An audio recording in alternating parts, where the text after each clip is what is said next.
Sali. Heute zeige ich euch mein Drumset. Ich spiele Mapex Drums. Saturn ist das Modell. Ich spiele ein Hängetom, 2 Floortoms. Bassdrum ist ein 22er Bassdrum. Snare ist separat dabei. Das ist ein Atomizer aus Aluminium, 14x6,5 und klingt richtig fett und geil mit einem coolen Oberton. Vor allem für die Rockgeschichte. Das dritte Album komplett mit dem dann aufgenommen. Hat sich genau bewahrheitet, dass es ein bisschen einen Unterschied macht und wirklich cool kommt. Die Hardware ist komplett Falcon-Hardware. Auch meine Pedale sind aus der Falcon-Serie. Beim Blech, also bei der Becca, dort spiele ich Sabian. Ganz gerne verwende ich meine Artisan-Becca zum Durchcrashen. Dann habe ich hier, was ist?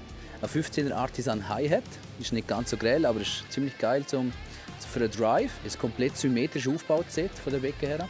Dann habe ich das Holy China. Bei der Fellauswahl spiele ich auf der Tom's Coated Emperor von Remo. Mein Holz ist ein Agner-Stick, ein Signature-Modell, das unterschrieben ist von mir und mit einem Megawatt-Schriftzug sogar. Mikrofone sind komplett von SE Electronics. Durchwegs, also our Bassdrum ist direkt verbaut innen, darum sieht man es nicht. Ja, ihr könnt euch mal die Bassdrum anschauen, sie hat einen coolen Effekt. Nino, kannst du mir die Bassdrum ein bisschen leuchten lassen?